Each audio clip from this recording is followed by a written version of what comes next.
nti mubiwulira nnyo ng'abantu bagamba owaffe yali mu buyinza nti osanga omuntu nga mugagga ne weebuuza afaaki ne mbagamba power. Abantu bangi beegomba ensi ya America naye mu America kye baasooka okukola bakkiriza nti politics alimu okusharinga power ne bateekawo kye bayita term limit. Abantu mu America olabanga buli mukulembeze ajja ayinayo omuntu gwatta either abadde azoganya America oba agezaako okulemesa policies zaayo. Yes, kakati waliwo ka video akamu ke nakoze nga njogera ku politics we nagambidde nti is the sharing of resources and power. Nengamba nti politics taggwayo ku kusharinga resources kwokka. Era bwe waba nga tewali sharing of power politics abatannaggwayo. Abantu bangi bazze mu inbox yange bambuuza kikabadde kategeeza. Kakati njagala tutandikire wano. Ekisookera ddala bwe ngamba nti politics is the sharing of power and resources. Mulimu okugabana ebintu by'oyinza okuyita ssente oba ebintu ebikalu then n'obuyinza. Obuyinza okusalawo making decisions. Ekyo abantu bakyagala nnyo mu bulamu. So bwe tugamba sharing resources nti bw'obanga gwakulembera oba tugeze nga family emu yeri mu buyinza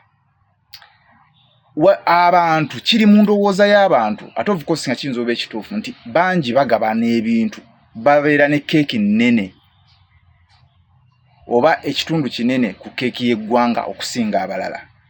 Kakati ba president abamu kye bakola nga baddira abantu abamu oba akabinja akamu nga nako bakawaako ku resources. Ekyabasinga bakikola bulungi naddala abo abalwa mu ntebe.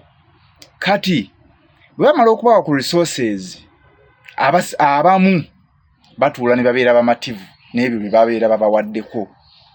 Naye nga we nagambye nti politics taggwayo paka nga waliwo okusharinga power. Yes, power. Kakati ngenda kukusharinga power oba obuyinza. Ngenda kutandika ne example nti mubiwulira nnyo ng'abantu bagamba owaffe yali mu buyinza oba owaffe yali mu kifo bwe kiti. Newankubadde omuntu we yayinza okuba nga tafunamu 10 neki naye gy'atudde aba awulira nga be balina obuyinza either mu ddiini yaabwe oba mu tribe. Ekyokulabirako nti walingawo okugamba eky'Abakatuliki nga bagamba nti vice president alina beera mu Katuliki oba Muganda. Kati nga bwe babawa Omukatuliki Abakatuliki bagamba naffe tuyina ku buyinza tulina kino na kino. Bw'aba Omuganda nga Baganda bagamba waaye naffe turepresentingiddwa. Sagala kuleetamu nnyo byamawanga because bitabula nnyo abantu naye mpa ekyokulabirako. Kati owulira abantu abamu nga bagamba ffe tuli mu buyinza era statement ezo buli omuntu za gy'oli oziwulira naye ebyo si bye njagala olwaleero just mbiwange ekyokulabirako tufunemu ekyokuyiga ku kiri ekibuuzo kye bambuuzizza. Kati obuyinza kubanga oli engeri gye nakyogeddeko n'adde ndaga nti ebimu ku bireeta obutabanguko mu mawanga nti tekiba ku resources kuba kwagala buki buyinza. Nti osanga omuntu nga mugagga ne weebuuza afaaki ne mbagamba power. Omuntu naye aba ayagala okusalawo okubeera mu ntebe esalawo era ng'alowooza nti ayina by'asobola okukola oba okusalawo ne bigatta ku ggwanga lye by'atalaba oba nga ne bw'aba awabudde buwabuzi biyinza obutateekebwa mu nkola. Nti ekimu ku bireetera obuzibu amawanga ga Africa kwe kuba nti abakulembeze bwe balwako balowooza ku butya bwe bayinza okuretaininga power then n'ababalwanyisa ate balowooza nnyo ku butya bwe bayinza okubajjako power. Kati ensi neeba nga teva mu politics ne wabanga tewali service delivery mu mawanga ga Africa n'okuyiya kuba kutono kubanga osanga abali mu buyinza bayiya kubunyweza ng'ate n'abatabuliimu bayiya kujjako babulimu ne wesanga nebyokuyiya tukole emmotoka tukole biki ebyo ate nga tubireke ebbali ng'Abafirika. Abantu bangi beegomba ensi ya America naye mu America kye basooka okukola bakkiriza nti politics alimu okusharinga power ne bateekawo kye bayita term limit. Kati buli mukulembeze ajja talwana butya bwana asigala mu buyinza wabula alwana kubaako na ligase bananjogerako ki nga nvuddewo nti bwe bampa power nagikozesa ki. Kati abasinga bali kye balwanako kyova olaba nti mu America olabanga buli mukulembeze ajja ayinayo omuntu gwatta either abadde azoganya America oba agezaako okulemesa policies zaayo. Guno olabanga bamunyize.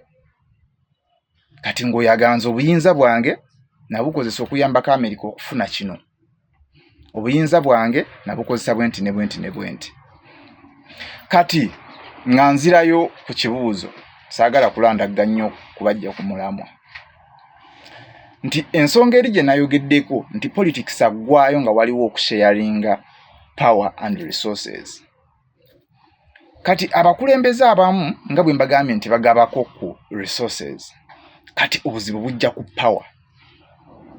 Era omuntu yenna bw'amanya okudiiringa n'ekyo awangaala mu bukulembeze. Kambawo ekyokulabirako. Osobola okusanga omukulembeze omu n'alondayo omuntu ow'amaanyi mu kitundu ekimu n'amuwa obuyinza ng'era asobola okusalawo ng'asalirawo ddala mu kitundu gy'ava oba mu region gy'ava. Era ng'omuntu oyo bamuwuliriramu nnyo. Kati abantu abo batuuka ekiseera ne bakkiriza nti nabo balina decision making oba power ku nsi yaabwe. Kati obuzibu bwonna bujja mu bantu nga batandise okuwulira nti ba citizens nga batandise okuwulira nti bo nga bo mu kabondo kaabwe kayinza okubaako eddiini oba amawanga tekayina bwogerero oba tekayina power. Kati awo abantu obusungu butandika okweyongera n'okutumbiira. Kati omukulembeze omugezi kyakola ng'alondayo omuntu waabwe ng'amuwa ku maanyi. Kyova olaba nti abantu abamu batuuka ekiseera yagamba nti gundi ayogedde ayina ku maanyi. Kati awo abasinga kye bakola kakati ate abamu ensobi gye bakola ngenda kuwa ekyokulabirako wano mu Kenya. Ruto bwe yali alwana ne vice president we. Vice president ayagala abeereko n'obuyinza nti bakola coalition nga bajja. Kati ate Ruto n'akyekengera ng'obuyinza bwono buyinza okuba obw'amaanyi era baamaliriza baawukanye. So ng'omukulembeze omulala kye yandikoze yandimulekedde ku buyinza obwo n'amuggyako ebirala naye n'amulekera obuyinza obusalawo n'obwogera babibalekera ewantu awamu obukosi balina bwe batakukwasa. Kati ekiseera kijja nga demand yeeyongedde ebiviirako oluusi okutabanguka mu mawanga nga demand yeeyongedde ng'abaagala obuyinza nabo babwagala. Kati gye biggweera ogenda okulaba nga baali ab'omukwano batandise okwawukana baagala ki buyinza. So nga mmaliriza akantu kano nga nziramu ababadde bambuuza ku kya power ne resources. Ebintu ebyo bwe bitu bikola byombi bitambulira wamu. Ekimu bwe kireka kinne waakyo emabega n'omukulembeze obukulembeze tabweyagaliramu babeera bamunyeenya paka buli kadde era gye biggweera nga bamukubye ekigo. Naye abakizannyo obulungi bawangaalawo ate bulungi. Bampita Mukalazi Charles. Munsange ku TSE Media ne Kampala TV 256. Mubeere bulungi.